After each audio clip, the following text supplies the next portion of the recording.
નમસ્કાર મિત્રો, જય ગુરુદેવ, જય માતાજી।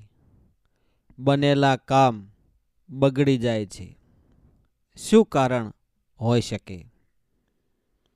તમે જે કામ કરો છો, કર્મ કરો છો, સફળતા પણ મળે છે, પણ એમ જ તમને ગર્વ થાય, એવું તમને સૌભાગ્ય પ્રાપ્ત ન થાય તો એ કામ શું કામનું કર્યું કે ન કર્યું એ બરાબર છે।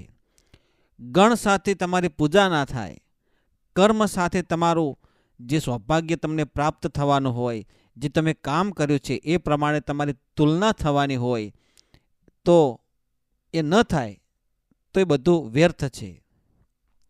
બનેલું કામ બગડી જાય, અણી ઉપર જાઓ અને ચૂકી જાઓ। ધારો કે બાળકોના તમારે સગાઈ છે, લગ્ન છે, લગ્ન કરવા હોય અને લગ્ન નક્કી થઈ ગયા પછી એવો સમય આવે કે એ સગપણ ન રહે અને એ સંબંધ પણ તૂટી જાય છે। હવે બધું નક્કી થઈ ગયેલું હોય તો પણ બગડી જાય છે। આવા બધા પ્રશ્નો લગભગ ઘણા લોકોને થતા હોય છે।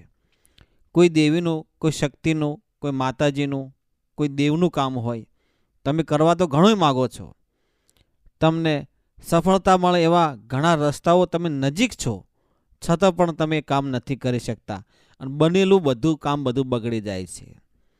ઘરમાં એવો સમય હોય છે કે તમે જે ધારો એવું કરી શકો છો, છતાં પણ તમે એ કામને છેલ્લે સુધી તમે નથી પૂરું પાડી શકતા। આવું કેમ થાય છે? તો મિત્રો, જ્યારે જ્યારે સમય ખરાબ ચાલી રહ્યો હોય ત્યારે ધીરજ રાખવી, શાંત રહેવું એ આપણા માટે ખૂબ જ ઉપયોગી સાબિત થઈ શકે છે। ઉતાવળે આંબા ન પાકે, પણ સમયની સાથે રહેવું, ધીરજ રાખવી, જે થાય એ સારા માટે થાય, પોઝિટિવ વિચારવું સારું। અને તમારું બનેલું બગડેલું બધું કામ બગડી જાય તો સમજવાનું કે કંઈ ન કંઈ આપણા કર્મ દોષ હોઈ શકે, આપણા પૂર્વજોના, કે આપણે કોઈ નાની મોટી એવી કંઈ ન કોઈ ભૂલ કરી હોય અજાણે અજાણે, તો પણ એનું પરિણામ આપણને ભોગવવું પડતું હોય છે। ગમે એટલું તમે સારું કામ કરવા જાઓ ને તો નડતર થાય, માતાજીનું હોય કે મંદિરનું હોય કે ઘરનું હોય, કે તમે કંઈ પણ સારું ભલું કામ કરવા માગતા હોય, લગ્નનું હોય, સારા પ્રસંગનું હોય, દુકાનનું હોય, ધંધાનું હોય, વેપારનું હોય, પણ સફળતા જ ના મળે, થાય જ નહીં, બગડી જ જાય કામ। છેવટે માથાકૂટ થાય, ઝઘડો થાય, ક્લેશ કંકાસ થાય અને તમે વેર વિખેર બની જાઓ। એકબીજાના મિત્ર હોય ને તો મિત્રતા તૂટી જાય, ઘરના ભાઈ હોય, બહેન હોય, સગાવાલા હોય, ઘરમાં પણ તમારો એવો સારો મેળ વ્યવહાર બધો તૂટી જાય છે। આ પ્રશ્ન લગભગ મોટા ભાગે મેં જોયા છે। કરવું છે સારું પણ થતું નથી। હવે આનો ઉપાય શું છે મિત્રો?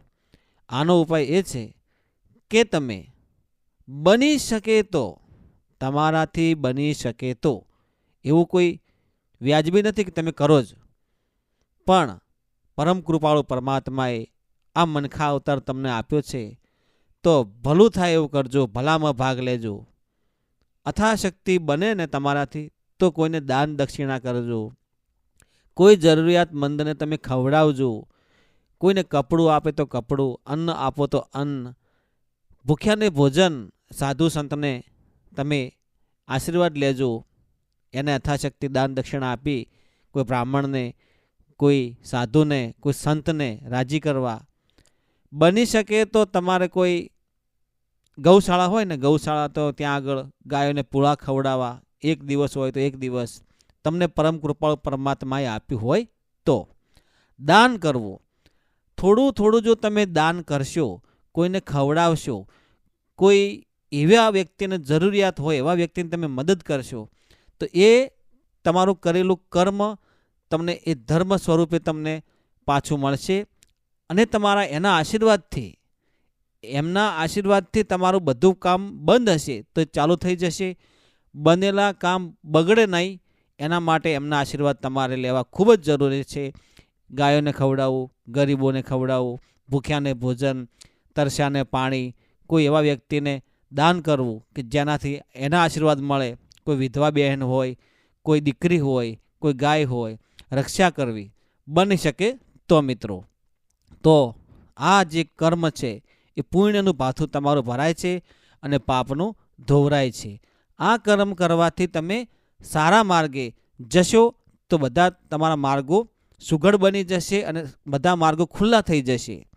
એક ગીતમાં કહેલું છે, મેં સાંભળ્યું પણ છે કે એકવાર મારે મંદિરે આવી તો જો, તારા બધા દુઃખ ના દૂર કરું તો મને કહેજે. મિત્રો, તમે સારું કામ કરો, ભલામાં ભાગ લ્યો એવી હું આશા રાખું છું. આ વિડીયો તમે કયા ગામ, તાલુકા, જિલ્લા, શહેરમાંથી જોવો છો એ કોમેન્ટ બોક્સમાં જરૂર જણાવજો મિત્રો. જય ગુરુદેવ, જય માતાજી.